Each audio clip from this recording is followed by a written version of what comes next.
warning article.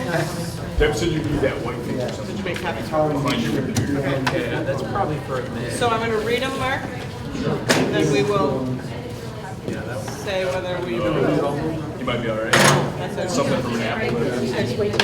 Yeah. Well, let me give a summarization so we know what we're voting on. Article 1 is to choose the town officers and to elect. He'll be there. The annual representative town meeting, Article 1, our auditor's report. Article 1 is to act on the auditor's report. Article 2 is to see if they'll authorize the select board and school directors to employ a certified public accountant. Article 3 is to ratify, approve, confirm the select board's appointment of a town and town school district clerk. Then Article 4 is if the town will ratify, approve, confirm the select board's appointment of the school district treasurer. Then the town attorney, and then to elect 2 representatives to the capital grant review board. Yeah, I was like, Appoint members to the town finance committee. Elect 3 trustees. Those are two, the part. What's the end? Where's the end?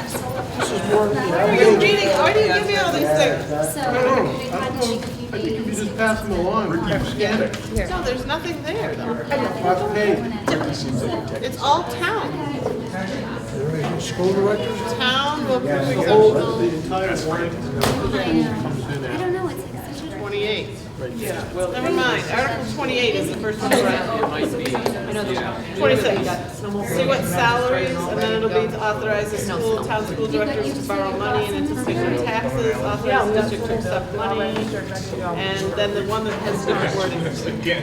Shall the voters of the school district approve the school board to expend $15,987,622, which is the amount the school board has determined to be necessary for the ensuing fiscal year. It is estimated that this proposed budget, if approved, will result in education spending of $15,292 per equalized pupil.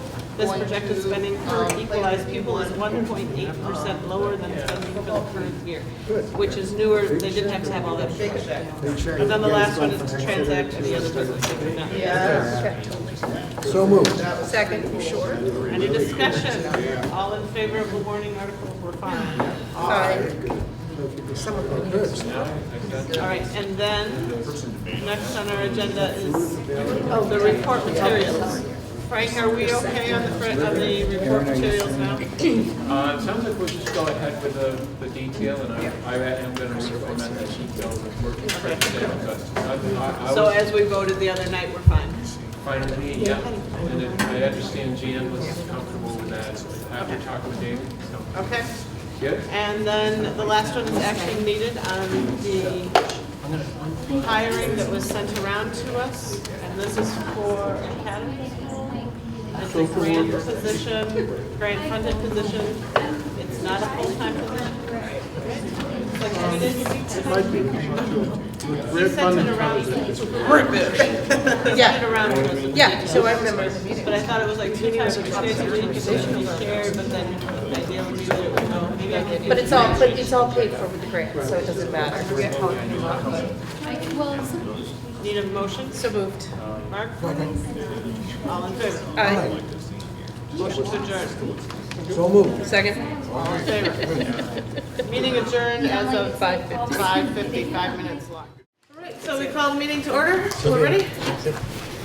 All right, so start out with approval of the minutes and the agenda.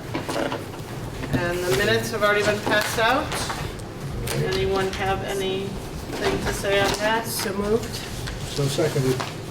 Any discussion? All in favor? Aye. Opposed?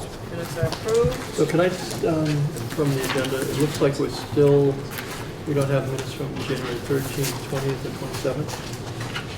So we're, today, I saw that, Jane, we're almost done with those, right? Yes. Yeah, and I'm almost done the regular ones. So is that right, what's on here that we don't have? What did we just approve? What Just date? December We got December 16th. That's here. So we have the 13th, 20th, and 27th that you're working on? Is when I'm working on. And I had forwarded her off the other two. I finally figured out what the issue was. I was leaving the T when I was Oh. copying it. It was an E instead of NET. So. Okay, so we're good. They're about to come. They have them. All right, so then we'll move on to noteworthy accomplishments, and Mark will start in the middle.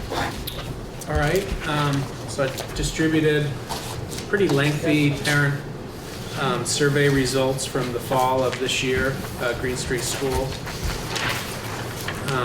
And you can take a look at this in more depth when you have some free time, but I'll just highlight a couple of pages. The very first page, which is the back side of the cover page, just highlights the percentage of parents that we had take the survey. So we had 47% of our population take the survey, which is a very high percentage rate for parent survey results. How did you get that? When did Good you hand question. them out? We have a phenomenal admin assistant, Mohar, and for parent-teacher conferences in the fall, she set up her desk right in the front hallway and really greeted everybody one-to-one, just set up a nice atmosphere for taking the test. Not the test, the survey. And we provided some refreshments as well for parents. And you did paper copies as opposed Paper to copies, online, so yeah. that seems to have been a big issue, that the paper copies get our response rate higher than just online. So basically, they couldn't leave the building until they completed the report. Or Not the necessarily, but feedback we just tried to make it personal and comfortable, That's good. Nice. and it worked. And then the other page, I think it's like the 6th page, Oh, I love the color. I love where the title is Overview Green Street School Results. So the entire survey covers 5 sections: academic averages, community averages, communication, facility and grounds, and then safety. So on this page, this shows the last 3 years in terms of results that we've received from parents from 2013 to 2015. And you can see a steady increase from 2013 to 14, and then a pretty significant bump from last year to this year in all 5 categories. Do you have any idea why there's still a few people that don't feel safe? Yes, the majority of those were for bus, questions around the bus. Actually, I would say probably all of them had to do with the bus. But you can dig deeper into each one of those categories. There are specific questions. And I think in 100% of the questions, we showed significant increases. So staff was very happy to review this. I'll review it at a PTO meeting next week. Good stuff, proud of it. Like I said, you can dig deeper, but that's just the basic summary of the results we received this fall. Great.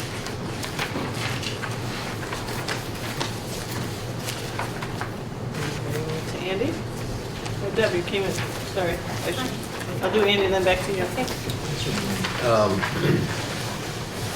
So we do not have our results, but great for the board tonight. We'll have them at the next meeting. We did not do paper copies. We went the other way. We thought that it was made sense to try to use the Survey Monkey and get away from paper, and we had the lowest turnout ever. So 14% of our parents responded. So we have tried to make it available hard copy, paper version to parents, and quite a few have come in. They're in the process of being calculated to be added to the 14% that's already there. So the next meeting we'll have those results for you. We did not do the monthly report because did it 2 weeks ago, so we'll do that next time as well. We are about to schedule our SBAC tests again this year. It's that time of year again. the test window is March 15th through May 29th, so right after we come back from the February break, in essence, we'll be gearing up to begin testing our students in grades 3, 4, 5, and 6 in literacy and math with the SBAC, as will the other schools. This Friday we have an assembly or presentation, and I'd like to invite all of you to come see Dr. Quark, Quentin Quark, that is, who will be doing the notion of motion. It's a science assembly, and he's doing some interesting things. Usually he likes to involve the principal or assistant principal, and I'm told that there's something that I'm going to have to do with roller skates and a fire extinguisher. I'm not sure what. What time is this? Can we make sure it's videotaped? Sure. We have two shows, 8:40 and 9:40. We do it in the gym. 8:40, the younger grades, and then at 9:45 will be the older grades. What is that? Friday. Dr. Quentin Quark, who's local. He lives in Putney, and he goes all over the country doing these fantastic shows and these local talent. I mentioned, I think, last time that we are now in the midst of our second Academy School production, drama production, and we're doing Annie. We have 28 students presently in Annie, and that'll, the presentations will be April 14th and 15th for that. So, and actually, Mark Speno's daughter is Annie. That's the lead. I have all the songs memorized by heart. I just wanted to point out that you know, we ended a short time ago the show with NEYT. We've got another NEYT show coming up they'll start in March and it'll present in May. And this is our second show here at Academy, and then we're doing a variety show in May. So the number of students from Academy School who will be involved in a drama production will exceed 100 this year, over 100 different students. Well, about 125 kids involved total, but over 100 different students with an opportunity to get on stage and perform for their classmates and parents and grandparents and so forth. So it's really a wonderful thing for kids to be able to do that. And it's been great, and appreciate the support of the board and our taxpayers. And finally, I just want to invite you once again to a free breakfast. And this coming Monday from 7:30 to 8:15, we'll be doing a free breakfast for all students and inviting parents of second and third graders. This past Monday, we had kindergarten, first grade parents came, and again, it was free to all students. So a good turnout. Special menu. I think it's a spinach with Vermont cheddar cheese omelet with, I think, turkey sausage. Andy, the science thing starts, the second one starts at 9:30 or 9:30? About 9:45. And don't you have winter sports that day? Yeah, but They don't leave it'll that be early? over in time for them. So 9:45 and it'll be done at what time? 10:30. Skiers leave shortly after 10:30.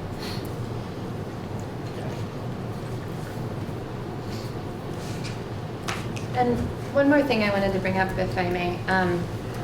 Academy School was lucky to be the recipients of a grant. You may have heard about it from the local 7-Eleven. I was contacted and asked if it would be okay if they applied for this grant and they won it, and it was the manager and assistant manager of 7-Eleven that wrote and got the grant, and so we'll be able to use it for winter walking program and some of our other sort of health and wellness activities throughout the school, so some other good news. And the winter walking program's already started, right? Yep, even though it's not really winter today. Actually, I understand that some of them yesterday during the fire department's visit did some winter walking, according to my daughter. A little movement in order to stay warm.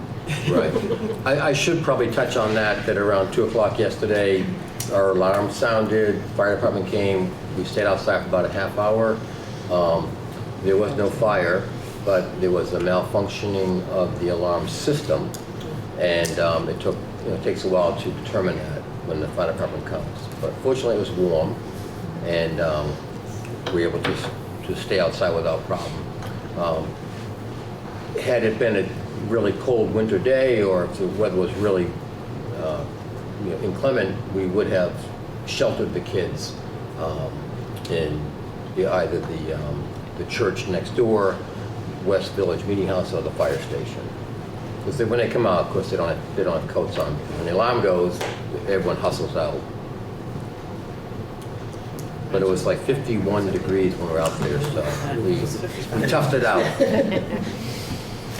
So, Deb, I'm going to pass it to you, but I can't see anybody. Can we move these tables out more? I'm sorry, I should have done that earlier.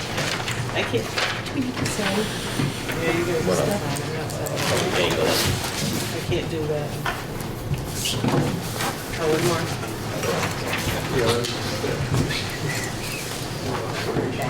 Sorry. That's much better. Now I can't see you, Tab. You know, there's nothing to see here. There's nothing to see. Thank you. Okay, Deb. Okay, so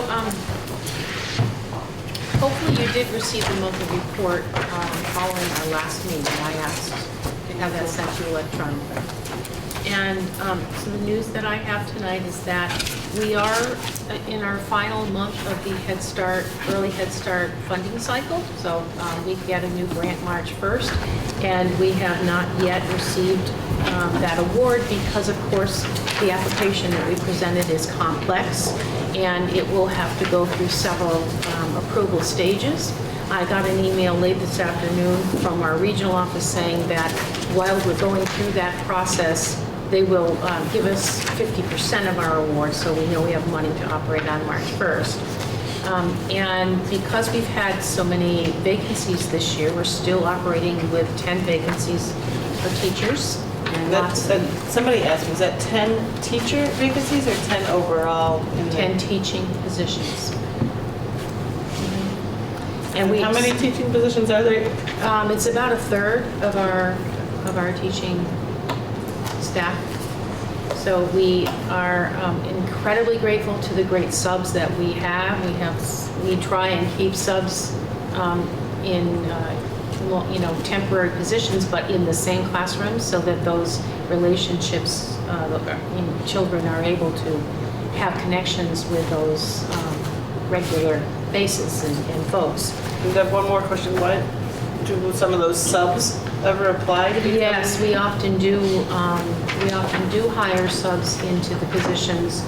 The challenge is going to be that when and if our proposal is accepted, of course, we want qualified teachers who will come with a bachelor's degree in early childhood certification, and most of our subs don't have that, or an associate's degree in early childhood, so that's the problem.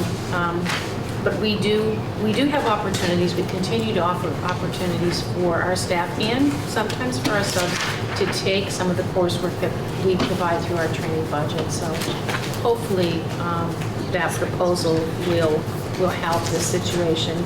It is, again, a national crisis. We're not the only ones who are experiencing this, and that is why the feds are encouraging us to raise our salaries and our expectations. On the same note, we are seeing a dramatic decrease in the ability, I think I've mentioned that here, to have parents come out and participate in our program the way that we've done in the past so successfully. And there are lots of opportunities for parents in the program, including Policy Council. We have our 3 staunch parents, along with Kim and a community member, who are great members, and the 3 folks are from Westminster, but I have not been able to find parents from this community to be on Policy Council. So that leads to an event that Policy Council is putting together, and this is hot off the press. It is date night for early Head Start and Head Start parents, PES staff, board members. We are holding the event in Bellows Falls so that we can herald the participation that we get from those families on Policy Council, and hopefully have an opportunity here that's closer to home for some of our families who can't always make our Brattleboro events. So the event is going to happen on Saturday, February 20th. We're going to have a catered meal that will be held at the American Legion, and there will be a magic show following the dinner. The dinner is from 5:30 to 6:30, and the magic show from 6:30 to 7:30. You're all invited. Please do RSVP to our receptionist there, Miriam, at the bottom, and that's our phone number. We are going to be attending the Early Childhood Lobby Day, or Early Childhood Day at the State House, I think is how it's being billed, on March 11th. And there will be, I think, a group from Brattleboro who will be going. There's 6 PES employees who will be attending, along with myself, and we have some parents who will be going as well. They're actually going to be with me the day before in Montpelier at a parent training conference that the Vermont Head Start Association is offering for parents, again, to try and invite participation and engagement. I think the barrier there, by and large, is that our families are just facing increasingly more demanding, more demands and more stress in their life, and so it's difficult for them to do anything above and beyond getting through their day and making sure they're taking care of business. So we're hoping that these recreational and educational opportunities might pique their interest, and we might be able to capture a few more hearts and hands. I know that Policy Council is also, and again, these 3 parents, by and large, who are on the council, hoping to provide an event at Living Memorial Park on February 13th, which is just around the corner, a Saturday, and it will be, a day at the park, sledding and ice skating and that kind of thing.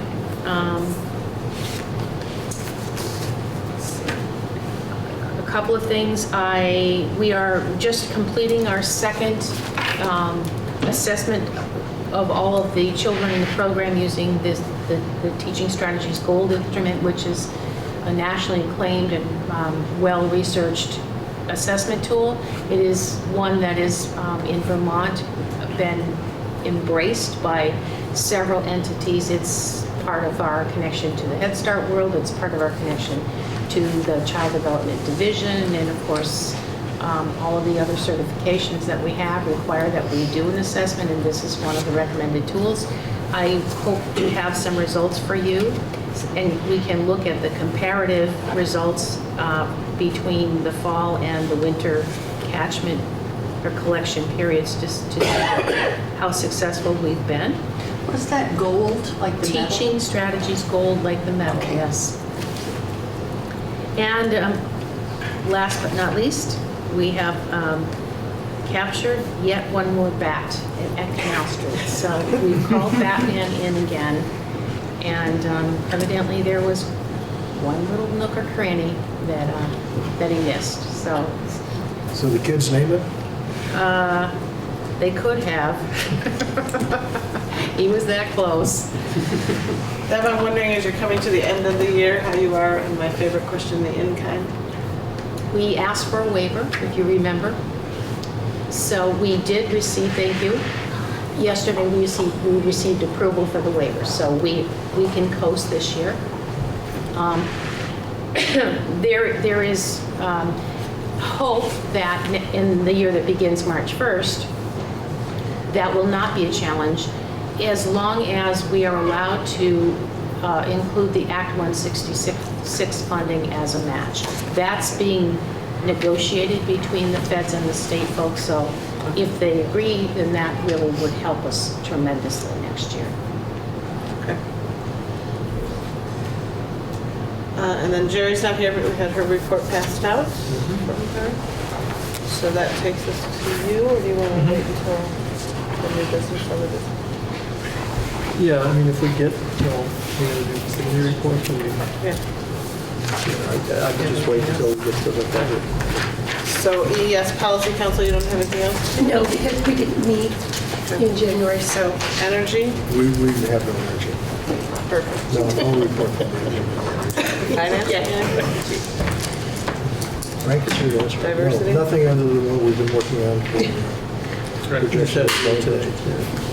Diversity Committee is, did you have a report? Diversity Committee, they're working on a couple of events that are happening. One tomorrow night at the Boys and Girls Club, a discussion on kind of attendance issues. Mary, you're part of a panel for that. They're highlighting a report from the state in terms of out-of-school time, suspensions, that sort of thing.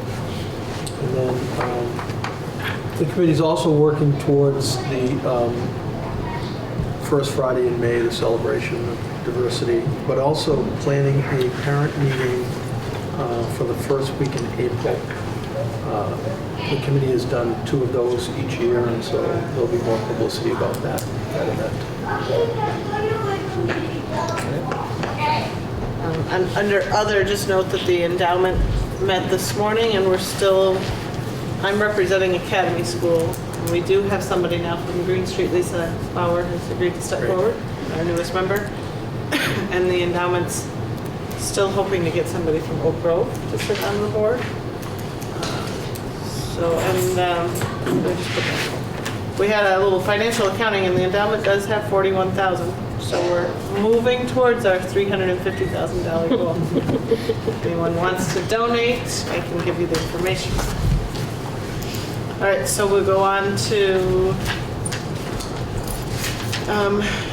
we're going to go on to the budget first. Yeah, I wanted to, Frank and I wanted to pass out the latest final version. So there's 2 documents coming around. There's the summary document, and then there's the more detailed one. Frank had emailed you this, so you may already have it. You shrunk it. Yeah. Next we did. I just wanted to take a few minutes to highlight from the summary. And Jill had a question for Frank about some legislation that was just passed, and I want him to just speak about that, the impact on this budget. So on the summary, where it has the revenue description first, you can see the general, at the middle of the page, general fund expenditures. It is a 3.7% increase. We made that adjustment from our last meeting. It's got the fund balances listed there. And that will have an impact on the legislation that just passed at midnight last Friday night, I think it was. On the second page, it's got the tax 3-year comparison from the AOE.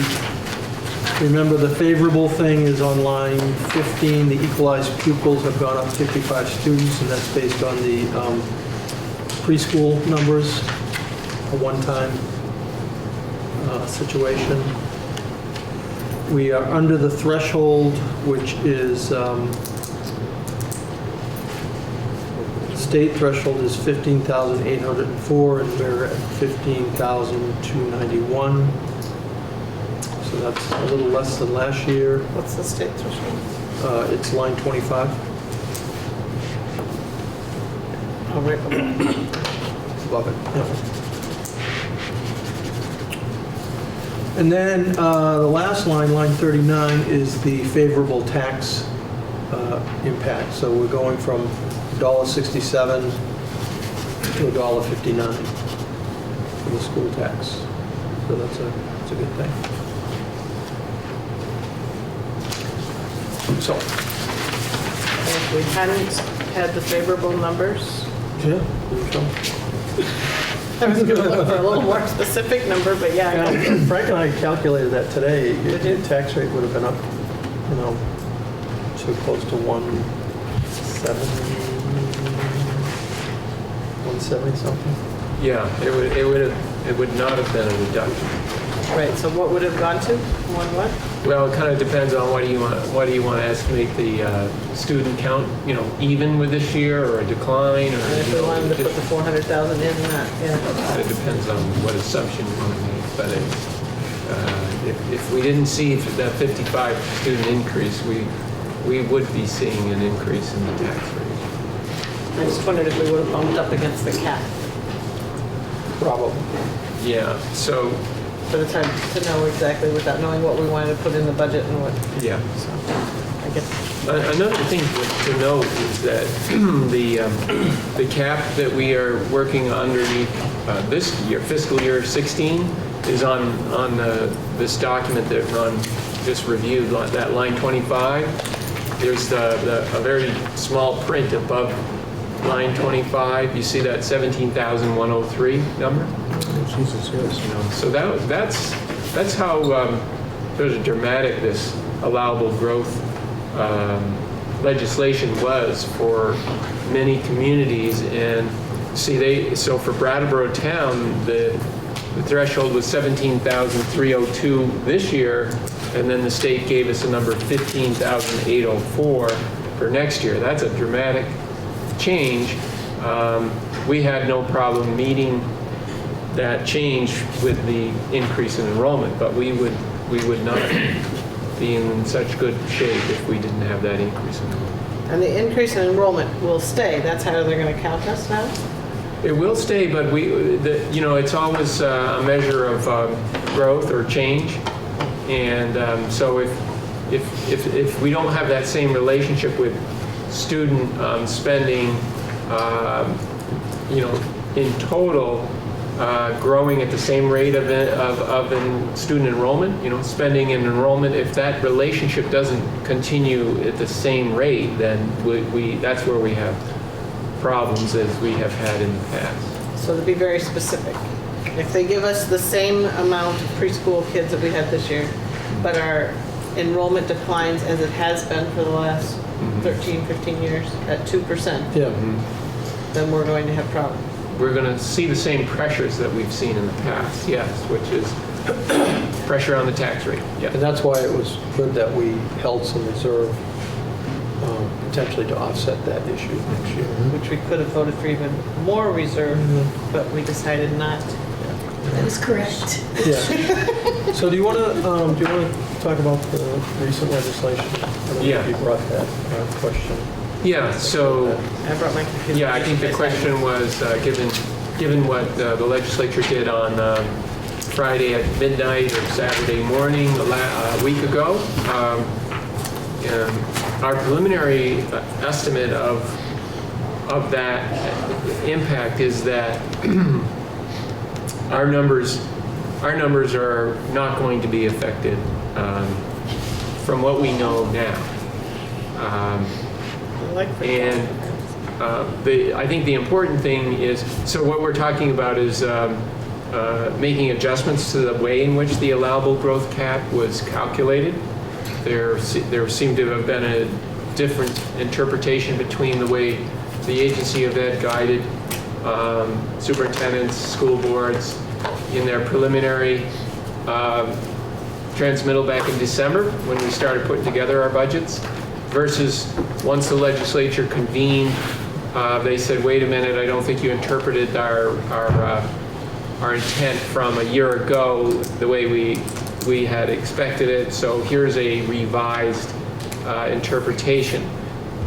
The legislature met on that and then decided to not only change the way in which the act was implemented, but to make modifications to the act. So that's what I'm referring to, and when we look at both of those, changing the interpretation and the modifications, our analysis is that we are going to be fine in that we will not trigger the penalty. I think maybe one other point that's related to this is, so we'll go forward with a budget vote in March, like we always do. And once the voters approve an amount for the board to operate the schools, you know, we're proposing $15,987,000. That's been warned. That number, of course, is inflexible once the voters approve it. The number that's not, and the number that we might need to revisit, is the revenue side of the planning. That's that line 10 on this document. And what I'm getting at is, in May, school districts have to report voter-approved budgets to the agency. That goes through the tax department, goes back to the select boards, town clerks, and calculates the tax rate. That reporting in May it includes voter-approved spending, but it also includes an updated revenue assumption. And that's where if the legislature changes the law again between now and May, we would want to reconsider the revenue that we use as part of the budget proposal, because the revenue number affects the tax rate directly, affects it as much as spending does. So the reserve, once again, is the thing that we'll revisit in May, based on a retrospective look at what the legislature has done.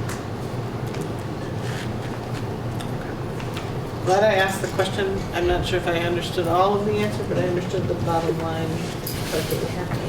Do you guys have any questions on this? I don't know if you had a chance to see the Vermont School Board Association's newsletter that came out just this afternoon. That's where that question comes from. There's a bunch of legislation updates, and there's a whole slew of them on there. Actually, it's not usually that many, but there's 15 or 16 of them on there. So if you read that newsletter to the board, Well, I was going to. I need the network security key, but somebody can pass that down to me. So pull this up. well, I was just going to say, if you read that, just remember, you'll see that the director of the School Boards Association is giving you sort of a forewarning that you want to be careful about the extent to which you either use reserves or make one-time adjustments to your budget in this process, given the fact that the legislature has pretty much every other day considered a different funding formula. And the point is that the number that Ron and I were just talking about, the threshold amount, and this number that the tax rate is based on, it's on this line 28 in the small print again, the very, very tiny print. 9,400. Yeah, that 9,459. That newsletter that came out today to you, board members, is referring to the equivalent of that number. The new number is 9,870. I'm not sure why they put it in a different place, but they put it up here on the very top of your tax document. It's right up here. So the question Jill had raised, and the issue is, that number is now changed 4 times, and that's the whole basis of taking what we spend, comparing it to that number, and that ratio is the tax rate. So if they change that number, the tax rate changes. And the gist of it is, we'll make sure that we use the revenue number to keep us on good financial footing when it comes to setting a tax rate. So when you guys have time, you'll want to look at the Vermont School Board Association's, yes, that. And there's many in there. There's a whole bunch that are Act 46, and there's many things you'll probably want to see, but this was the one I thought Frank talked to us immediately. So thanks. Yep. Thank you, Ron. That's it for me. So that's it on the budget? Just note that I also asked, and when do the town report things get printed? Are they out yet? soon? No, yeah, I'm not sure. I know they're off to the printers, so it's a matter of how many days the printer needs. I'm not sure. So when you get a chance, or maybe one of us will go in and grab a whole bunch more for us, but the town report, I did ask Barb if we could have it ahead of time, so I have a list I can photocopy or share with you if you want. I don't think I forwarded to all of you, maybe I did. Yes, you did.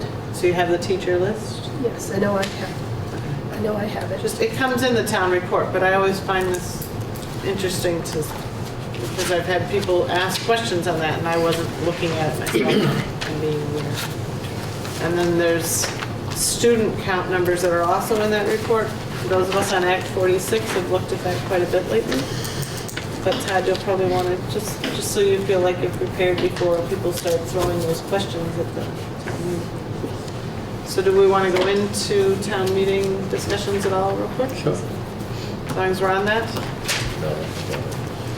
So board,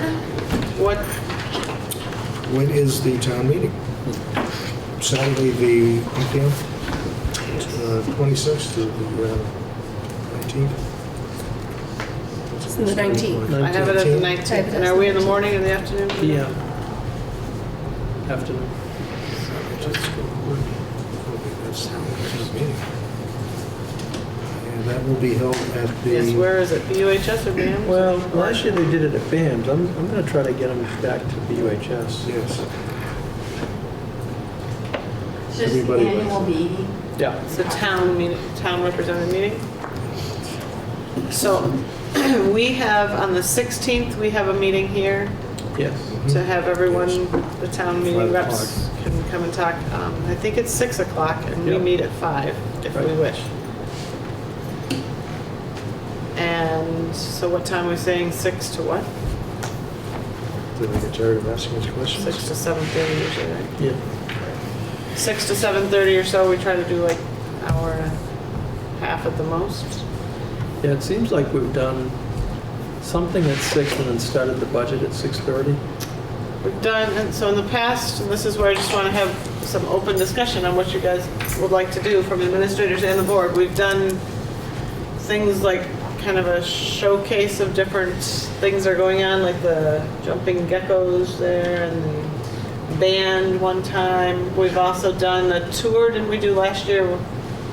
Wasn't that the day we took people down to look at the new boiler, or the boiler where the, no? No, well, I think that's a good idea to do this year because we have the new boiler operational right now, so it'd be a good. I thought we showed them too how the pipes were not working. I think we took a small group down there of folks who were interested in that, but it wasn't a tour, it's just some folks who had interest. And then sometimes we've had kiosks with a little bit of information as well. I think if we think of the questions that people ask us, they want to always know about the social curriculums and what we're doing with kids socially and bringing them up right. And then- So last year we did an overview with academics. We did the parent surveys. We did the student climate surveys. We did something on MTSS, multi-tiered system of support. Did we have after-school programs listed in that? No, I mean, that was another community forum forum, right? where we had a community forum. We had all the, everybody Oh, yeah. with different little kiosks. So I think it's pretty difficult to expect to set those up for that night. My sense is we gave good information. They generated a lot of questions. We'd be prepared to do that again. Do you think with all the hype about Act 166, we might do a focus on preschool education? I think it'd be good to have some explanation on 166 and preschool. And I think last year too, they started to look at preschool. Remember Deb had done that community forum as well and talked about some of the challenges for the Head Start kids that you're addressing. So I think following up on some of that would be good. Don't you think? Yep. I think we don't want to spend a lot of time on test results in that then it seems like the town reps ask us if we do anything else besides that. but also it's the SBAC and the results are different, kind of, that 1 year. What are the administrators particularly proud of? Anything that you want to make sure you talk about? Well, I know it's test results, but it's actually assessment results. If we use the teaching strategies goals, that really addresses the social emotional along with other things, but I think it would be an eye-opener for the community to see exactly what we do. And those, if we could compare the fall to the winter, we could show significant growth, or we could show growth. I like that. Andy? Nothing specific. He's going back to the boiler. He's Well- sticking with the boiler. I wasn't trying to get your attention. What's that? I was just thinking, I wasn't trying to get your attention. Oh, I thought you were. You asked the question, and I was thinking. Well, you could still think, and I'll bug Mark. I mean, there's so much to be proud of. I think the question is, how do we narrow it down in a way where it's tight, so you can also have time to dig into the numbers, which I think, we heard a lot of that from the town reps as well. But, in terms of Green Street, our parent survey results, we're really proud of those this year and what we've seen. Some program changes we've made in academics, as well as social curriculum. I feel like there's a lot that we're working on and kind of changing the shape of our school, and we're really proud of the work that we're doing. So we have one more meeting before this presentation to the town, so maybe could we maybe look at it next week with what our next meeting is, kind of like what you guys were thinking? What you wanted to present? We offer so many unique programs for kids. Like when you look on our reports and all of the different programs that we offer to families virtually free of cost is incredible. That is kind of a theme, if you take the preschool and the elementary and put it all together, is the schools aren't really just teaching, but they're supporting families. And in the case of yours, Deb, you actually have family support specialist, is that the title, right? That's right. But we don't quite call it that in the elementary school, but there's a lot of that going on. We call them teachers. Well, no, But that's what they're doing. yes, but then there's also the, I was thinking the counselors and Counselors, there's, CRs, yeah, functions. yeah, I mean, there's a lot of wrapping around. Yeah. So maybe we could highlight some of that. And I think last year we also kind of set the stage with some facts and some figures that people don't necessarily hear or know, with some data about poverty and homelessness and such, that I think we still want to keep the town reps informed. I think those really struck a chord last year. I could sense that. So I guess I'm thinking of building on that, but in a positive way of saying that we really are attentive to it, and your tax dollars are being spent on it in a cohesive fashion, if we go from that kind of theme. Might there also be a question, and I'm just speculating on the part of the public, about the current population of these Brattleboro town schools? We figure that Act 46 was predicated on the fact that we're losing or have lost 20% of the student population over the last 10 years. Will there be a question as to what is the outcome, or what is the perceived future of Brattleboro town look like when it comes to school population? Yes. Is our decline leveling off? Is it going up? Do we anticipate it? What do we anticipate it doing? Maybe, well, and this is one of the things, it's too bad Dave isn't here, because Dave wanted to talk about 140, or Act 46 as well during the town representative meeting night. I can see Act 46 taking over everything else. So I was hesitant to say that, but he's right that we have an audience that comes to hear about school stuff. They're going to ask those questions and want to know. So maybe that, Mark, is a good way to draw in, if we just present those facts and figures, and then, I'd rather concentrate on our actual budget and what needs to be passed on Saturday than get off on a tangent of all the little bitty things that are in. But maybe we could introduce some of it and then have it set up and make it clear we're having a community forum on X night which we're going to lead into Act 46 here in a minute. And we need to set a community forum date. Todd, any thoughts? I just remember going over the numbers last year. It took a long time. Which numbers are you thinking of? Or just going over the budget with all the questions about Yeah. from the reps about specifically about the budget. So just to be conscious of leaving that time, making the connections.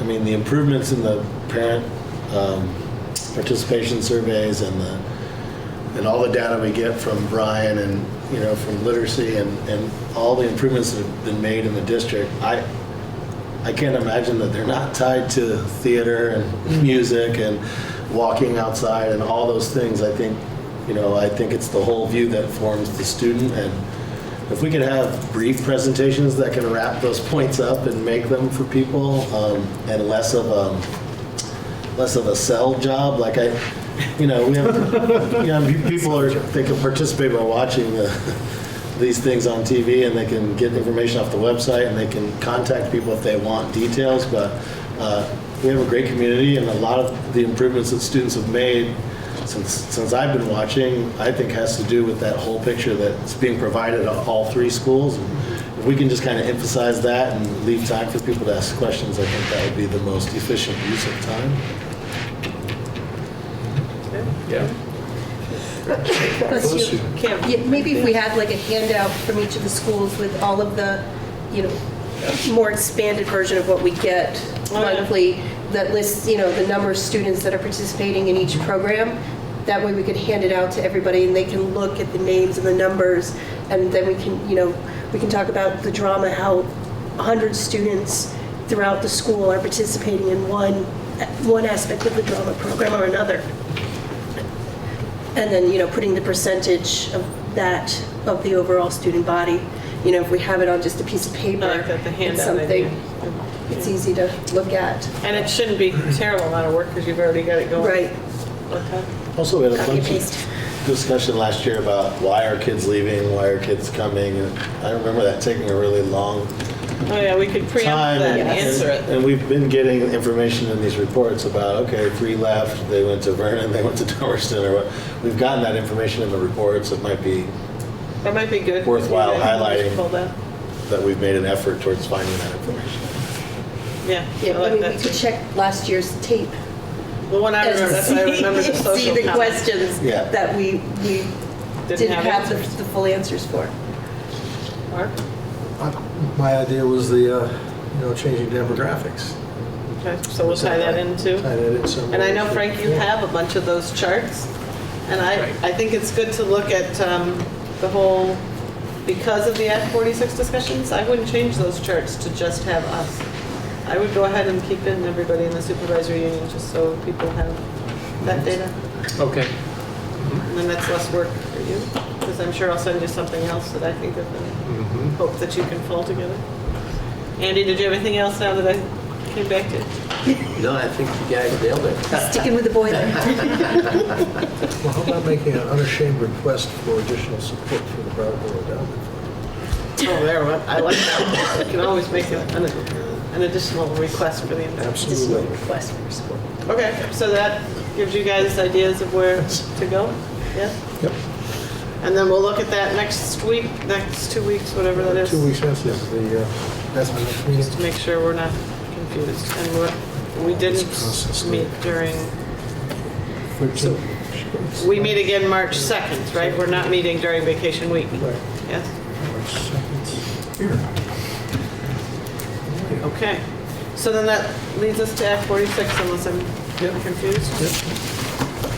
So I sent around, and I made copies if you need it, I sent around the latest draft of the study committee report. I don't know if anybody needs one. And I'll send them down this way.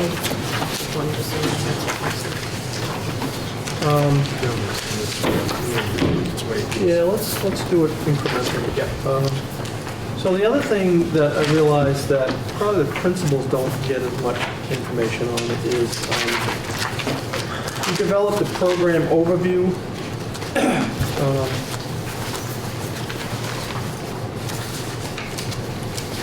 for the whole district to, I'm going to spend a little time on this, just to explain what it is. Maybe I should say, for the sake of, I sent it around in email, but the reason I wanted to go into this was more for the public, if anybody's watching this, is I sense at Act 46 meetings when the three of us are there that we're kind of a unique district in that we have several different administrators, and the other schools basically are one principal with their board, and so I think their principals have been more aware of all the information, and I don't feel like we as an Act 46 team have particularly been good about bringing this back to you folks and specifically asking for input. So that's why I wanted to put it on tonight's agenda. So this program overview, it's got basic information about the student population in each school. It's got the Title I funding. It's got the percent of free and reduced lunch numbers, essentially the socioeconomic numbers. Special ed information, pre-K, support during the day in terms of enrichment, Title I, Title IIA. On the second page, it's got foreign languages by school. Next section is behavioral helps, certified behavioral specialists, PBIS, step services. Then extended year programming, summer school program offerings,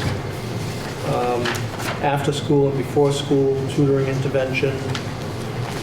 We included the last year of the kneecaps, just to give you a sense of how each school was doing. We have the state averages there, and then broken out by school for English language arts, math. I guess it's 2 years of that data.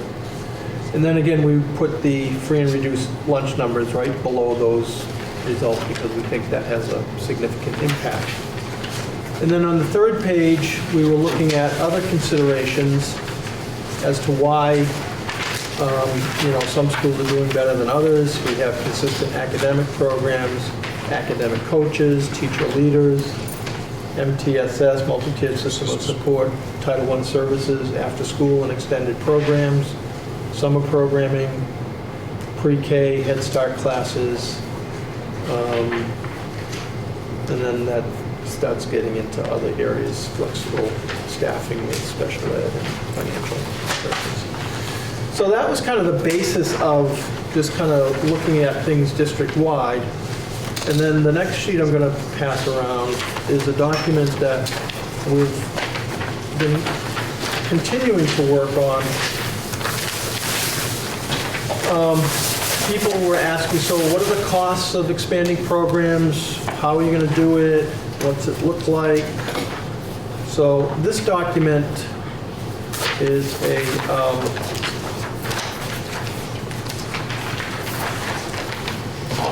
refer to my old one. Some of the opportunities that we think, expanded opportunities that we think could happen in a unified district that don't happen now, a lot of it because small school district budgets don't really allow for increases in programming. So thinking about existing programs like Head Start and pre-K programming, if we moved a Head Start classroom to Guilford, what impact would that have?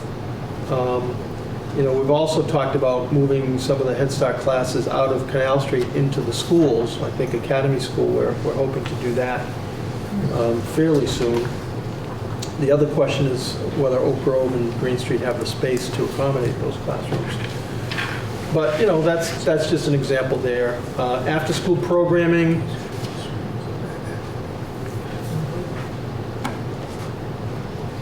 Okay, question? Well, no, you just Made I him don't think mean- of something we Made me hadn't think thought of of. something.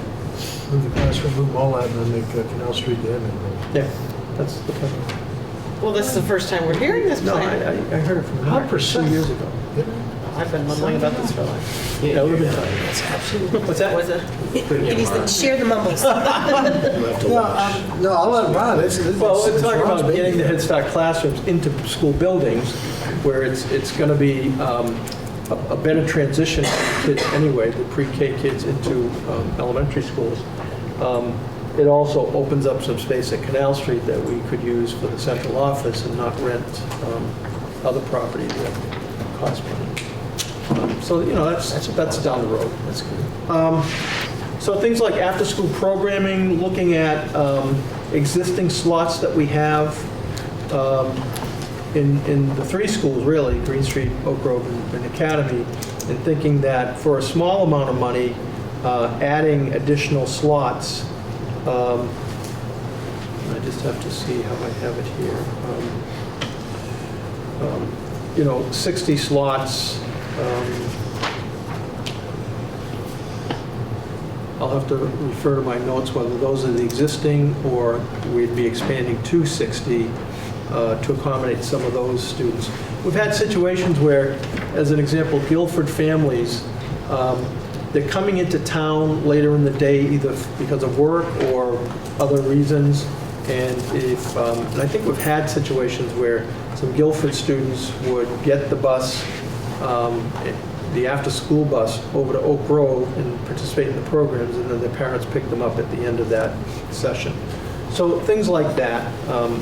Low cost in terms of expenses to the overall district, but certainly expands the opportunities for a lot of students. Summer school program, again, it's not so much, in some cases there might be slots available in the summer at like the Academy site, but it also could be, I know Putney and Guilford this coming year are trying to expand their summer school offering. So, a combination of those things. BAMS is another good example of, they're talking about they could accommodate 30 more students without much of an impact because of the staffing that they do have and the class sizes that they have. And just as right now, Academy's program, or our program that was at Academy, was at Green Street the year before. Yeah. That program was full, right? And so is BAMS, right? Summer school? Yeah, BAMS was not full. was that full? No, they could accommodate 30 more students. And I don't think that's true of the summer school at Green Street. I just don't think that's true. That there's Whether it was full or not? It was pretty full. It was full, yeah. Yeah. So it's not like there's open spaces there. So that would be more of at those other sites. Teacher leader program, our schools, Brattleboro Town, have had stipends associated with teacher leaders. We talked about having schools initiate that through their 1% funding. So that's a low-cost way to initiate that. Integration of technology, you can read that. STEP program services, we've been doing that through the consolidation. And I didn't change consolidation again, number 7. Sorry. So I got to get rid of one of those O's. And of course, it's LI consolidation. So there's 2 places on this that to be changed. So we'll get to that. And so just an example of how we've been able to do more of the behavioral intervention programming, and then we're continuing to expand that by training some of our paras as behavior technicians, and that's in the new SU budget that I think most of you know about, that a number of paras are going to be funded through the SU budget and trained in a consistent way, and that's throughout the whole SU. So that was easier to do because the special ed consolidation had occurred. Number 8, again, special ed consolidation, should be an I instead of an O, so no. Reduced costs of $300,000 in FY16, STEP program expansion, increase in special ed student to teacher ratio. That's going to continue this coming year. So we're going from a 1 staff member to 7.5 student caseload to a 1 to 12, which is still very low compared to the state and national average, but 1 to 12 is reasonable. So that will continue some savings related to special ed. So then we have other examples, flexible staffing of academic support teachers. Lyle Holiday put together a fact sheet that essentially if you look at all of our staffing, and not so much in Brattleboro town, but the other outlying districts, if you just change the student to staff ratio from 101 students to 1 staff to 105, you potentially, with flexible staffing, could save at least 1 position. So that's about a $90,000 savings with salary and benefits. So the point was to show a more flexible staffing arrangement that could provide expanded or more equitable services to schools while being more cost effective. Business operations, just an example, would be the consolidated audit would save $40,000. Number 11, you know, we need more work on this, but the idea of increasing regular ed student-teacher ratios. Again, not so much for Brattleboro town, because we're going to present this to the study committee soon, kind of the class sizes throughout the whole district. In Brattleboro town, it's typically 16 to 18 students per class section. There are some that are a little lower, some are a little higher. But in some cases, you have 12 to 14 students in a classroom. And so again, thinking about flexible staffing related to that to try to increase those student-to-teacher ratios would save money. Then the financial incentives, the Act 46 transition grant for districts that do merge, it's a $150,000 transition grant. And then there's the tax incentive, the homestead school property tax reduction, which in the first year would be estimated at about $991,000. Over the course of the 5 years, it would be about $2.5 million. And then the tax incentives in successive years. The first year, it's a 10-cent reduction, and then the second, 8 cents, 6 cents, 4 cents, 2 cents, decreasing over those 5 years. So this is just kind of the start of you know, those types of expanded opportunities and potential savings. And I know Jill sent an email around to the principals to have them, you know, provide feedback on some of those points. And do you want to walk them through the articles of agreement at all? Is there anything? It's a very long document. It's a long, if you want to do that, that'd be good. Okay, so the first part of the executive summary, I don't think there's anything too terribly, you can read that, or the cost implications we just kind of looked at briefly. And then by page 4, we get into some specifics, and these are the types of things that each week is a different discussion. We table some, we come back to them, we talk about it more, we might come back to it again. There's been 1 or 2 of these things I think we've tabled 3 times. Yep. So, I mean, there's nothing, some people might want to take this and get it upset one way or another, but there's nothing in stone. They're just, we keep talking. The basic, we're in Article 1, we're not looking at this point of gathering in any other schools. In our discussions for this particular type of merger, which is called the accelerated preferred, we're just looking at the people, the towns that are in the right now. And the grade separators, obviously the pre-K, Deb all the way through graduation. Collective bargaining is just going straight forward. We don't have any new school constructions that we're looking at. No real changes in assignments or special funds and debts. We're trying to leave it so that, I mean, all of it comes together. So any discussions, say like Putney owns a forest that we've been joking about, we would try to probably have that sold to Putney Town. Those sorts of things. There's nothing really too dramatic, I don't think, in any of that. Surpluses and deficits, that's a fairly unique situation for each town. We already know where we are, but there's definitely not every town has the amount of money set aside that we do by any stretch of the imagination. So that would all come together. Specified funds, I don't know if that's any pre-existing school-specific endowment. The endowment that we were just talking about here is not part of the school, so that would not come into this discussion. I'm not sure whether Dummerston or Putney's endowments are part of the schools. No, They're separate too. They would be designated funds. And then the high school's one is already there, so that's not really a big deal. One big point of discussion that we keep going over is the school operations, trying to figure out how to talk through and discuss if we should ever have to close a school and who would have the final say on that. There's a bit of dissension among the study group on that. The latest that's in here is the latest proposal that we were looking at, but I wouldn't say that that was approved by any means. So it's got both in there. It's got Is it both? It's got the first paragraph on page 5 under Article 7, first full paragraph where it has, 2/3 vote of the full board membership and also affirmative vote in the town in which the school would be closed. And then under that, there's a revised version that's being considered that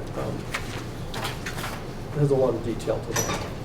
The main difference between the two is that I call it veto power in the first one, that if we were going to close, if the unified or super district was going to close one school, that particular town where the school is would have the right to say no. And if they say no, then the whole unified school district would have to keep paying taxes and keep that open. I've had a lot of problems with that myself personally, that seems like taxation without representation.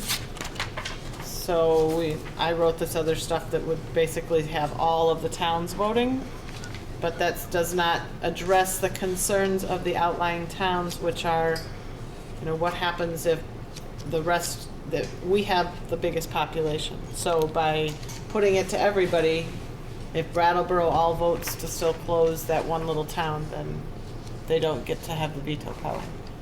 And that's a big concern for the outlying towns.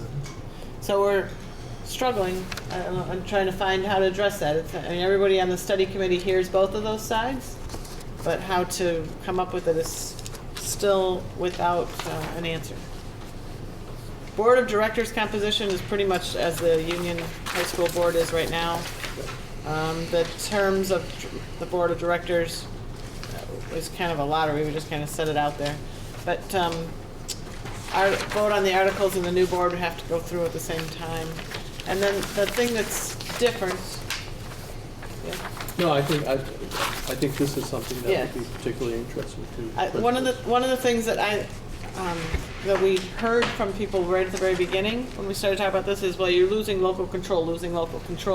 And to me personally, one of the most interesting things to been watched through is how all the other boards actually interact with, and we're unique in that we have 4 principals, basically, director, principal, that come to our meetings, and the rest of them only have basically 1 facility. So they also have a lot more parent direct input already in these other boards, including in a lot of the boards, even if they're not parents in the school, the board members are sitting on some of their committees, like a farm to school committee or a PTO group in general, or even a field trip selection committee, whatever, a fundraising.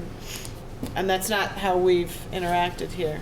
So one of the things that came out of this, and Kim had a lot of input on this, was a school leadership council. And it actually, to me, comes out with more input from each local school than what we have now. So instead of having a school board sitting here like this, it would be a Green Street advisory, so we call them school-based council, and one for Academy and one for Oak Grove. And we would have to put one together as well for Head Start programs.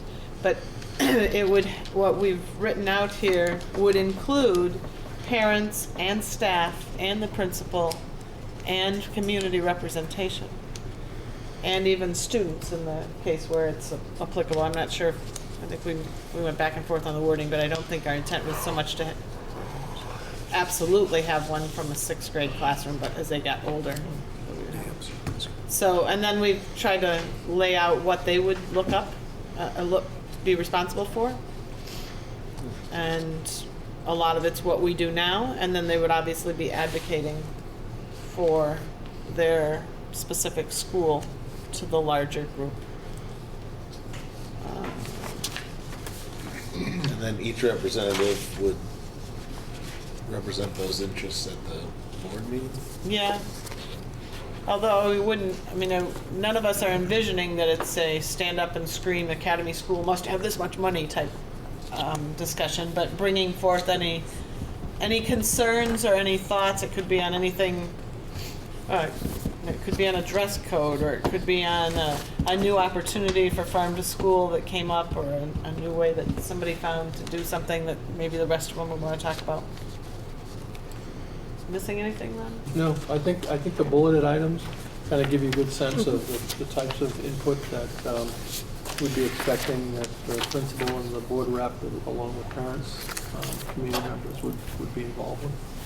The other general comment I make kind of along that line is that the oddest thing to me that's come out of the Act 46 discussions is first the shift in my head personally that when I first came to this board, I was an academy parent, so I would think first of academy, and then you get on a school board and you have to think of all of the Brattleboro kids. But the Act 46 does, if you do that merger, we all start to think of all of the kids being our kids. And you do shift the way you think of how things are equitable between the schools. And in our conversations during Act 46 meetings and watching, and then conversations that carry out into the hallways or parking lots or later on, there's been a lot more sharing of how school boards and schools are doing things in different places, which is, you would think maybe that would happen, but our supervisory union board meetings are really we need to get this list of things done, and there's not that open discussion. So there's been some good that comes out of it, even if we never can take it all the way through to a consolidation if we determine that that's good. Which there's different days when different people have different opinions on that too. I invite all of you to come to any one of our Act 46 meetings because they're very entertaining, aren't they, Frank? Fiji. Yes, they are. There's lots of discussion. Anyway, and the last part that's in this is the tax that Ron just referred to, the $991,000. Sean Murphy's on the Brattleboro Union High School Board from Guilford. And he basically took the exact taxes and how they were paid last year, I think, and just took it across and said 10 cents on that, how much does that mean? So that first number is really not a lot of argument about, I don't think. After that, it's on those assumptions that Frank walked us through before on what the budgets would actually come up to and how it would go. It's a percentage, not a cent. I don't want to go through the rest of these numbers. Yeah, the other is just financial models that the Agency of Education and the Act 46 Project Committee had put together, and so it's, I think, useful to review that. And we did review that with Frank recently with all of us, so I feel like we did talk about that, but I guess I sent around questions that I forget now even, but maybe you want to read the questions. Yeah, I mean, I think one of the things that the Brattleboro Town Principal, including Deb Gass, would be is that they have the benefit of kind of a unified district as it is now. So in some cases, we are able to talk about sharing resources and creating programming. It's really developing or creating equity. And so I see the lack of that in the single district schools where they don't have that ability.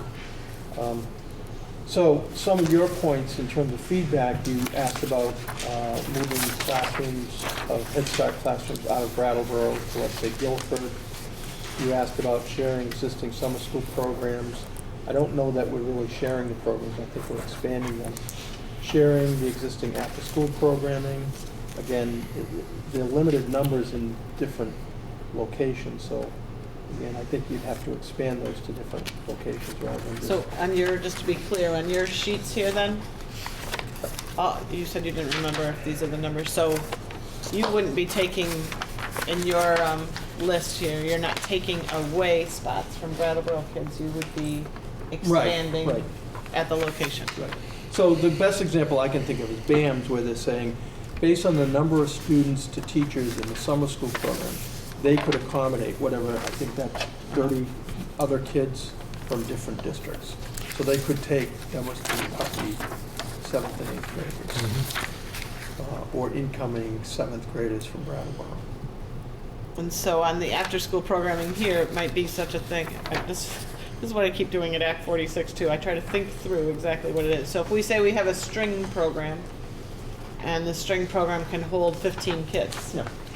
and in a unified district, we wouldn't say there's 12 spots for Brattleboro. We would just say, let's see what the enrollment is, and try to get to the 15 spots. And it might be where 2 locations are created, one, in Dummerston and one in Guilford, and one in maybe 3 spots, to accommodate the interest. It's almost like the summer food program that we design every year now.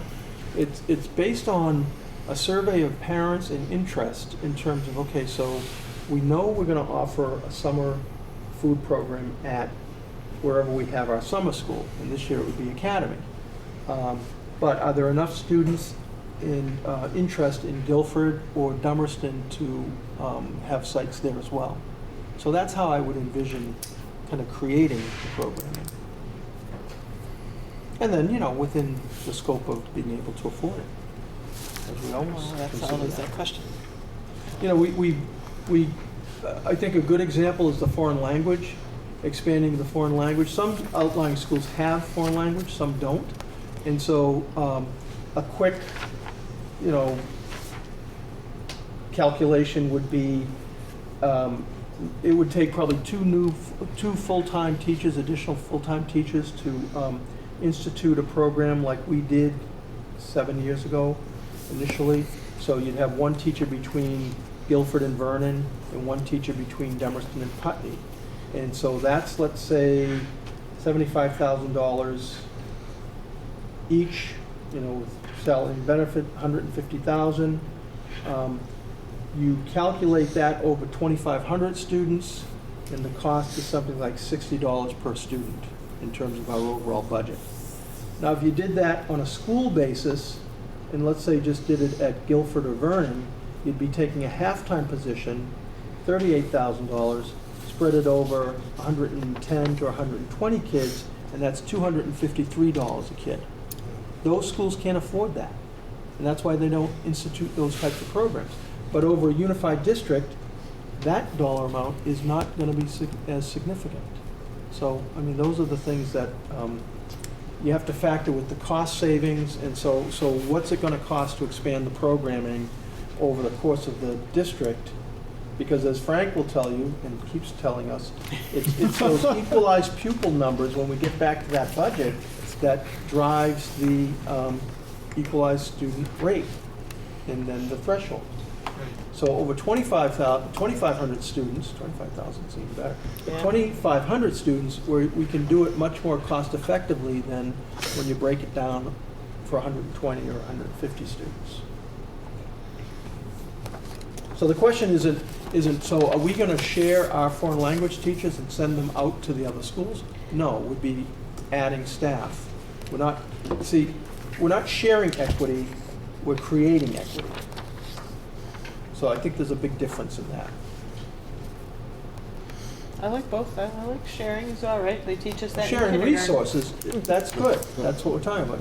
But you're creating equity, you're not sharing it. Right. Because I know that. the first indicates, and when we talked about this with the principals the other morning, when the question was, you mean we're taking our stuff and sending it out? No, that's not what we're doing. It all goes back to kindergarten. Everything is in Yeah, kindergarten. exactly. So I don't know if principals want to, if there's any sort of reaction or input. Who wants to go first? And I'll speak about the after-school program, because I started the first one, I think, in the district. And I think sometimes people think it's really an expensive program to run, or it's really difficult. We started ours, to be honest with you, our tutoring program with 2 teachers that I begged to work with 2 kids each in the classroom. And I didn't pay them. We flexed their schedule so that they stayed late after school and were able to come in late. And was very successful. Then we went to our academic support teachers and flexed their schedule. And then it wasn't until we started to gain some traction and grow momentum that we began to actually pay folks. I think of it, so we now have a pretty extensive program where we run 3 8-week blocks, fall, winter, and spring. And tutoring, of course, is the most expensive because we keep the group small. You might have 2, 3, 4, maximum 5 kids per tutor. We pay district rate $20 an hour for a paraeducator, $30 an hour for a licensed teacher. But if you look at the student, the cost per student hour, so if you're paying someone $30 an hour and you have 3 kids, so it's $10 per student hour. We also run other things like a fit club, which our PE teacher does. We'll put 20 kids in there, pay them $30, and that's $1.50 a kid. But a fit club, if we run that for all three sessions, that would be 3 8-week sessions. That'd be 24 opportunities for kids to participate. The grand total of that is $720. So, I would love to be able to work with the principals and help them set these things up, because I can't believe that it would be more cost effective. It would be more cost effective to do it right in the building. Don't bus kids anywhere. Don't worry about parent pickup. Don't worry about logistics. Very small amounts of money. You could replicate a lot of these programs in the other schools. And they were talking at Guilford about something like that. Are they thinking of doing that, or do they already have some of that? They have a grant for the coming year through the Vermont Community Trust, so it's going to help them expand some of their programming. So when you were writing after-school programming and expanding here, you weren't thinking that, just trying to get my head around the numbers and making sure. School-based tutoring, are you thinking more of the tutoring that people would be moving around for, or? Well, I think it's a combination of expanding them to their sites. There may be some things that wouldn't make sense for a small school like Guilford to try to do. It just wouldn't be cost effective. So we're talking about, like we offer Chinese violin, extension band, composition at either Academy or Green Street does composition and chorus, I think. So, so there are other programs that it might be very difficult to do that in Dummerston just because of the availability of the teacher or the program. So those might make more sense to figure out a way to expand those and do something with. But And are they all completely full? Like, I know the chorus the first year had a huge number, and then it backed off some. So there's probably some room with the chorus program. There's some room, but not a lot.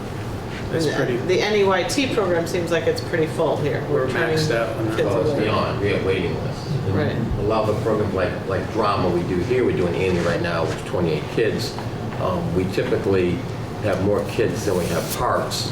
So you flex that somehow with the kids. So those would be difficult to bring in students from other schools, frankly, because if we have 24 parts in a play and we have 40 kids, that's a lot of kids not involved.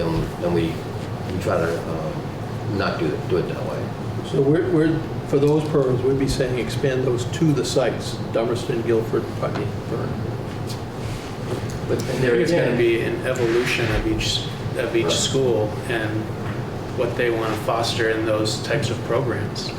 Right, I remember we started without a bus. Busing didn't come to about year 3 or 4. We started doing plays on this stage. Since then, we've improved the sound system and so forth. But we ran our first play for $300. It doesn't take a lot of money to do a lot of these things. It really takes some determination and some, I'm going to do this, that kind of thing. And you need a volunteer who's going to come forward from the staff. But most of these things many of the things are relatively. So tutoring is probably the hardest one to most staff. Right. Most cost. Right, tutoring, when you look at student hour, tutoring is more of a challenge. Tutoring also is most successful when the teacher is working with students in her classroom.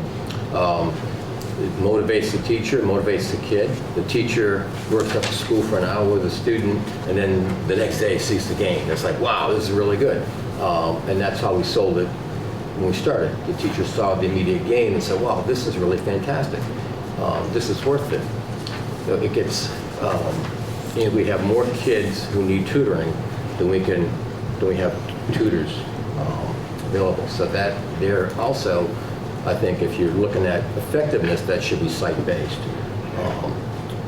It would be difficult to get tutors for kids that they don't know, to be honest with you. And the gains would be less because of their relationship. Elementary kids are so high on the relationship end. If they're working with their classroom teacher who happens to have a great relationship, they want to please the teacher, they want to work hard. It just is all really related to the outcomes. So that would be, I think, difficult to overcome. But it doesn't have to be, start small with a few kids and build it over time. It can be successful. Any other comments you want to add in there, Mark? Yeah, I agree wholeheartedly. We got a number of new programs this year that we're starting through Destination Imagination and Makerspace, and these are programs that we're starting small, but it's gaining a lot of traction and parent interest as well.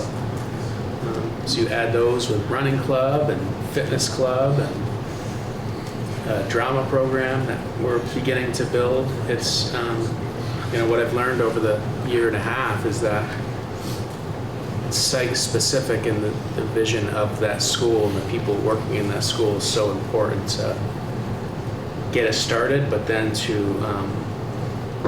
improve on it year in and year out. So then, Ron and Frank, I guess the question comes to me is how do we come up with real numbers? Because we don't know how many programs, how many kids, and which schools and all of that. So what do we? Yeah, I think that evolves. I think we continue to work on this. And we continue to see some of the cost savings. We're not taking. Well, part of what I struggle with is, as a voter, the Brattleboro voter wants to know, what am I going to lose? What am I going to gain? Actually, so does every other voter. But so I just feel like when we put this together as a document, we have to be really careful as to be as specific as we can, but yet sometimes it's really impossible to be specific. Yeah, I agree. When I look at the class size issue, I resist. I'm not going to just plug in a number and say we're going to reduce staff and this is the savings. I'm not going to do that. It's not fair. Frank has some financial information that I think helps us start to develop a sense of what the possibilities would be like. Before we go to that, I want to stick on the Head Start program for just a second. Because I have to put Deb on the spot, just to understand for all of us what it would take to move.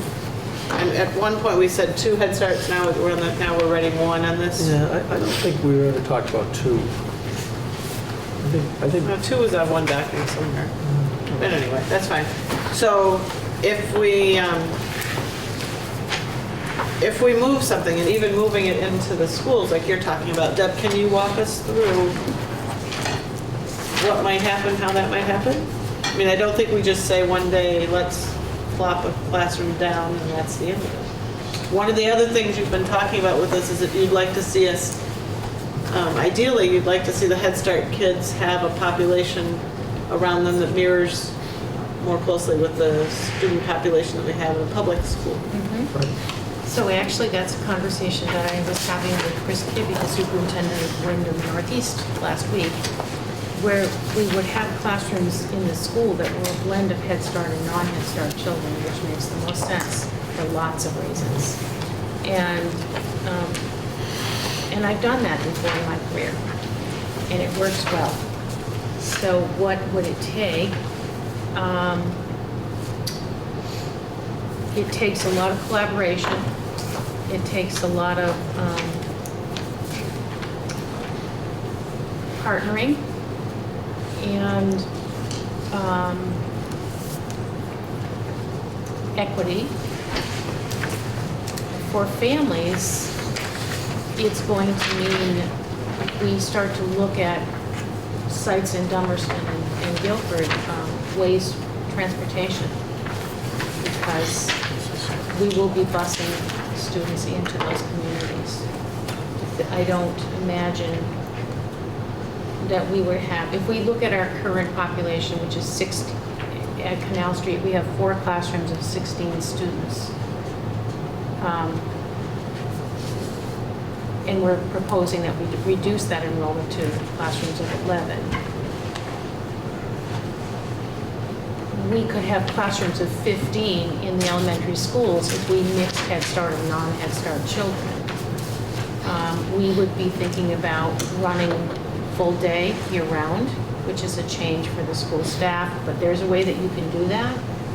There are lots of things to consider, and it would take a good solid year of planning before we implemented anything. And not the least of which it has to be approved by the government, right? Yes. And does that process take a year? No, the process is just as we're in now, where we submit an application, and then they consider it at the regional level, and depending on the complexity of that, they can either approve it or move it on to Washington. In our current situation, it's going to Washington. It requires Policy Council approval, the board approval, and then the regional and possibly the national approval. So you wouldn't see it as impossible? No, I've done it before. Would you be excited about it? I would be excited. In my mind, it is the best solution for serving children in Head Start, to have them in classrooms that are more reflective of the demographic community, in that we're not putting the neediest children all together in one classroom, but rather having a mix.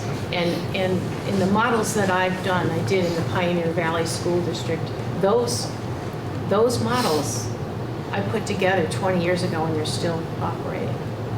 And we had, in that case, that was before we had Act 166, that was before we had the push to equalize the teacher salaries or credentials.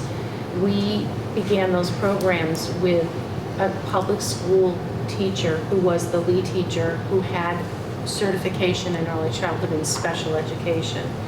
And then our teacher was the teacher. And then we had a third teacher assistant. And we ran those classrooms all day, but we followed the school calendar schedule. So they didn't run in the summer, and they were closed for school breaks. And we had 15 students, 7 of which were Head Start and 8 of which were not Head Start. The families didn't know whether they were Head Start or not in many cases, because all of the families were offered the venue or the menu of services that Head Start provides. So every family got a caseworker. Every family was invited to every event that we did, and every event that happened in the school, our Head Start families were invited. And we had non-Head Start parents who were Head Start parents sitting on policy council, which were great role models for our Head Start parents. It was a win-win situation, but the biggest challenge were the turf issues and really working that out. And it worked well because the two visionaries were myself and the early childhood coordinator for the district, who very much believed in it. And so we set the model, and we worked on it for a year before we actually started it. And we involved staff, we involved parents. If it's done thoughtfully, it can be very successful.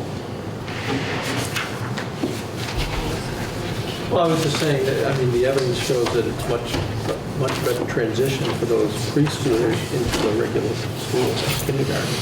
And that's a big issue that we face now. So yeah, I mean, it's a model that I think would really benefit the district. What about money? What's it gonna cost? It's cheap. Well, one of the problems we have though, constantly, we've got 10 teaching places open, spots, right? Yes, but the hope is that this proposal that we have in the hopper right now is proposing that we're going to be increasing teacher salaries. Now, they're still not to match those of the district, but it's a significant step. In the Pioneer Valley example you gave, they were In the matched. Pioneer Valley, the lead teacher made twice as much as our Head Start teacher. We had to handpick we have to handpick the teams in a way that works well. And ultimately what happened was that teacher went on to get her degree, our teacher. So there was motivation and incentive there for her to keep going and become a district employee. And so But right now, they're not, so what's different? We have a plan that over a period of time we need to start Yeah. raising those salaries. And it's not based on the federal money, it's based on money that we already have, that we just have to rededicate. So we're going to do that anyway. We're stretching this money out. We're utilizing it as we should. if you move us out of Canal Street, I mean, we're paying the expenses of Canal Street, and it's a money pit. Just a warning, it's a money pit. That's money that we can put into salaries. It's bats in the belfry. Bats in the belfry. Well, that's everyone has a own it. pet. Yeah, but they go kids Yeah, first, so but it's the fine if they building is stay. well maintained. Yes. It's good we shape. keep very good care of that building. We're very proud of it, but that's money that we could turn into salaries if we didn't have to put it into the building. But we pay to rent Birch Street. The other Yes, we one. pay rent at Birch Street. And we pay rent at Green Street. Which would be a dual consideration. 53 Green Street, yeah. But that's early Head Start by and large, and we're really talking about Head Start. Yep. Can't get rid of that rent. So Frank does have some material that I think would be important to this discussion. Anything else from you guys before we move on? Well, the research is really clear about the importance of preschool Head Start programs. So I think we want to do everything we can to ensure that every 4-year-old in our community is involved in a program. And I'm not sure what Deb just mentioned, how that fits with moving the programs into our schools, but we strongly advocate having a 4-year-old program, a pre-K program, certainly an academy, and in every school that can do it. We don't have space. I don't think any of the Bracktown schools have space, but we do have we have in our capital plan to replace the modular out there with a stick-built building, which would accommodate at least one pre-K classroom. Would love to have a pre-K classroom as part of the school.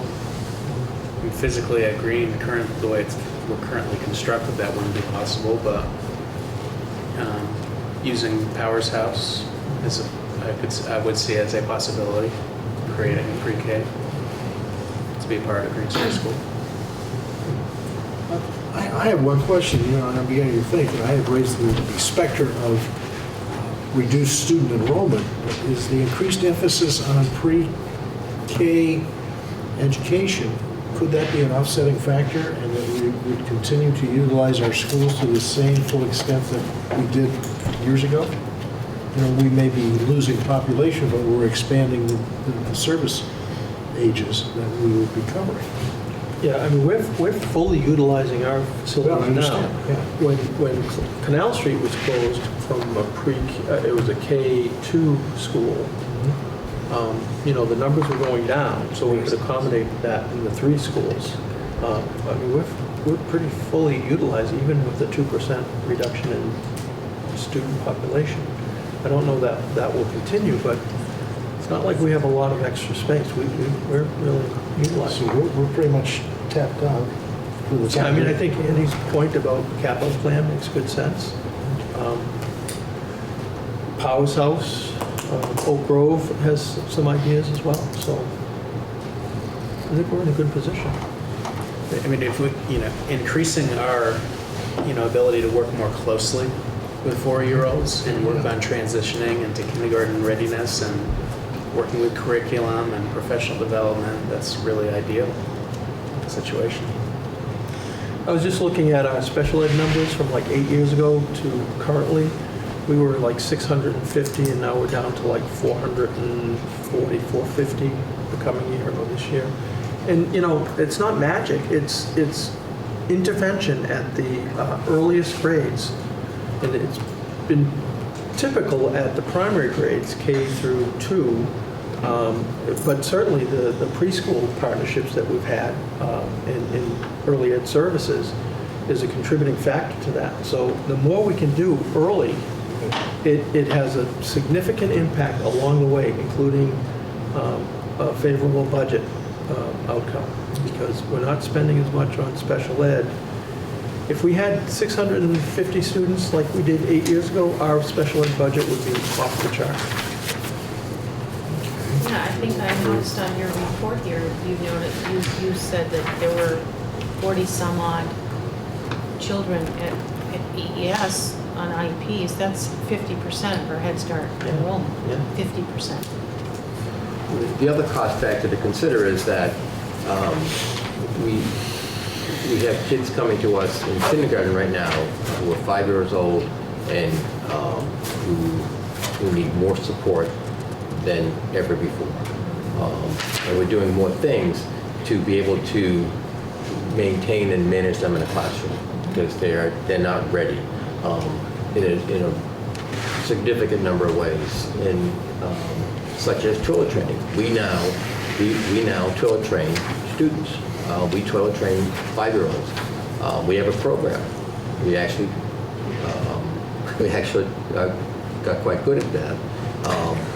Because we had to. But we also have to manage their behavior because we have a significant number of kids who come to us who with an inordinate amount of disabilities come to us at age 5 with PTSD, opposition defiant behavior, ADHD, significant number, attachment disorder, significant number of issues which do not allow them to sit in a classroom with peers and a teacher without a lot of support.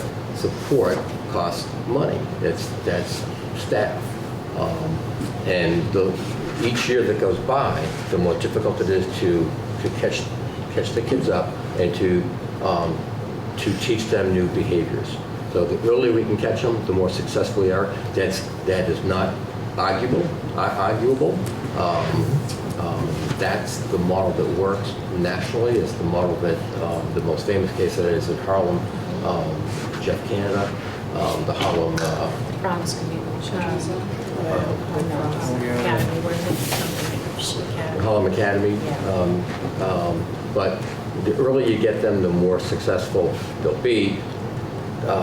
You decrease the likelihood to become special ed, decrease the likelihood they're going to drop out, and the forum that Mary's going to be part of tomorrow night on student discipline suspensions is called the school to prison connection, which I don't necessarily believe. It's also, because of that's being discussed right now by the legislature, trying to regulate suspension in school. And a lot of the kids that we're talking about are on that trajectory. And the only chance we have is to catch them early and change the behavior, teach them new behaviors, get them under control when they're 4 and 5. When you blend Head Start into that mix, you're bringing in the parent mix. And that's part of the Promise Academy or whatever that Jeffrey Canada model is called. That's very much a partnership with parents. That's how the children are successful. Frank?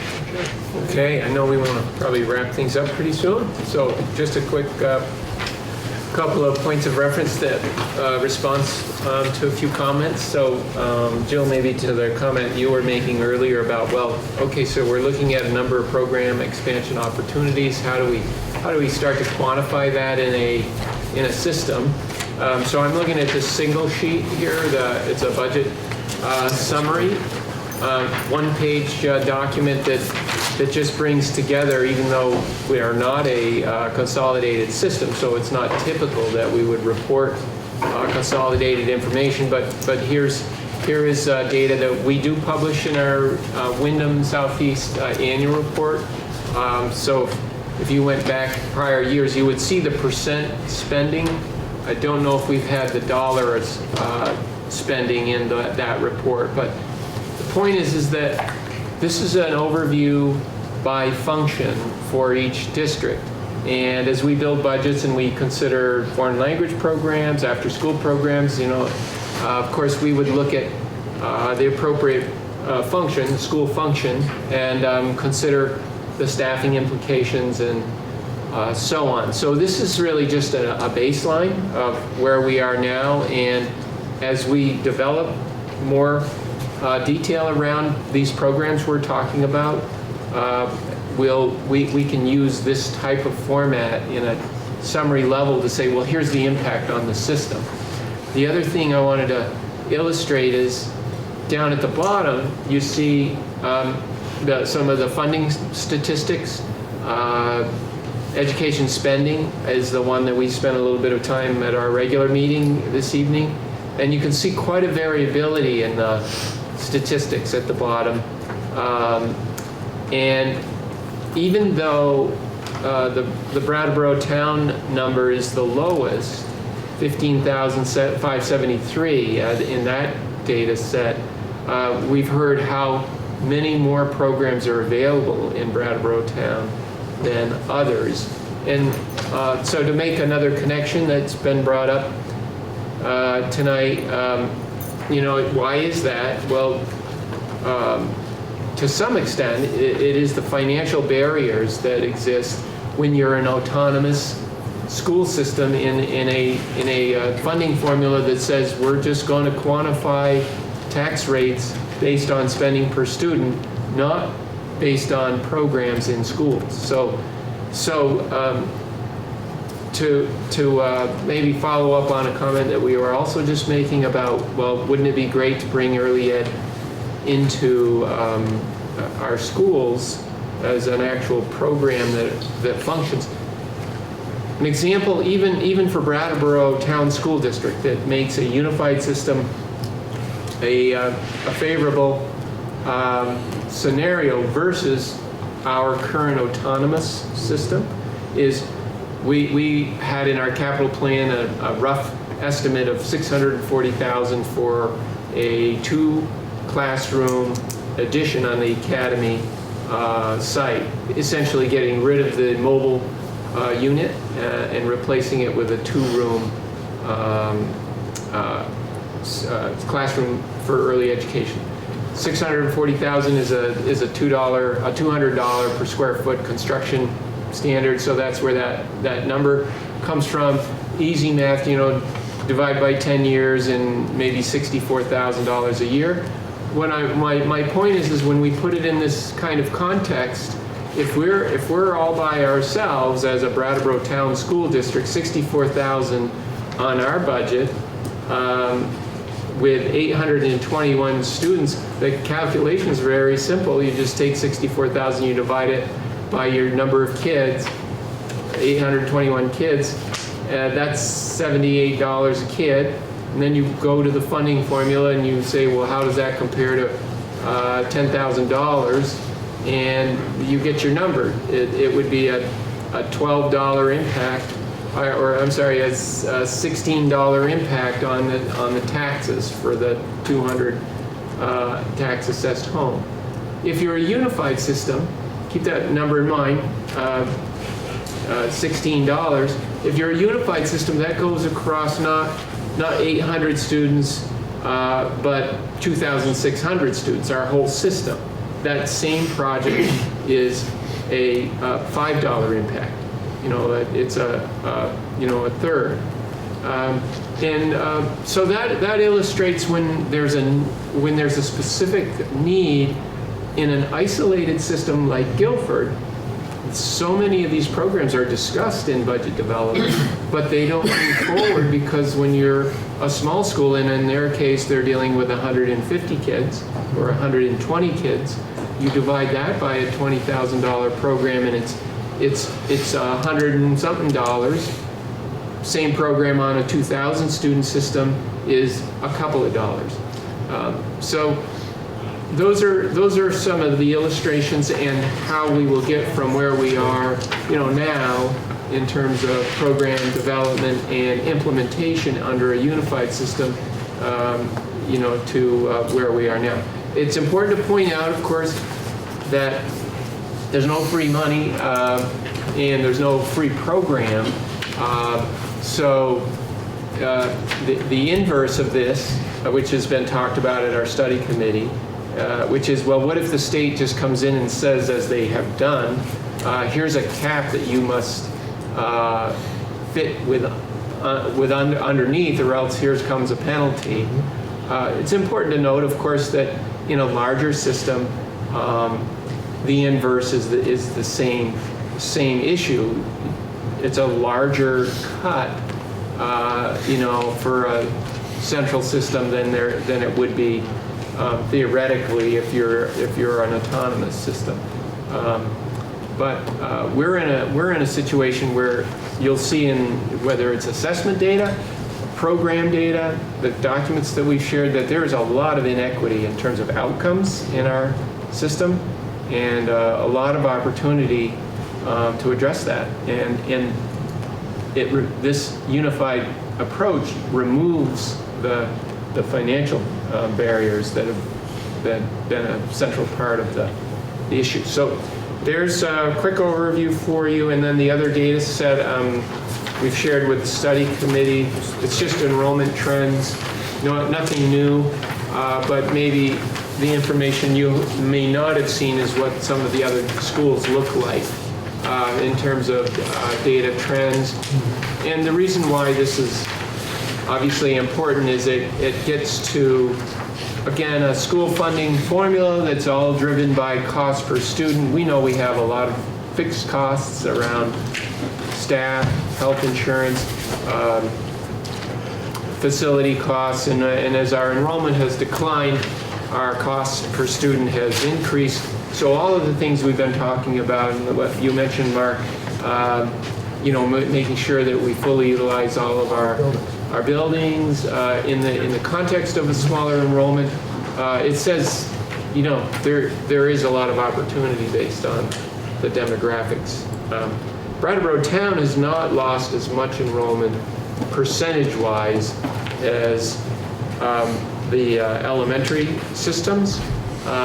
Overall, the data sheet on the inside, on the handout, just the numbers, when we put all of the elementary plus the schools with a 7 and 8 into an average, from 2002 to 2015, the total increase is 23% decline. Some districts have lost more than others. Some of these are huge. That is the average, and some of them are. Guilford's Guilford's have, however, there's a note down there. Yeah, in 2013 they shifted the 7 and 8 to Guilford, to Bands. So yeah. really compared to, So compare 212 to 148, Yeah. 136. 136 is it is a dramatic drop. But so is Putney, 244 to 154. It is, yeah. Those are both huge. They are very significant. And these are actual, not the equalized. That's right. These are student census data, points from the AOE website, and they're what our school secretaries would have reported in the November child counts, student census counts.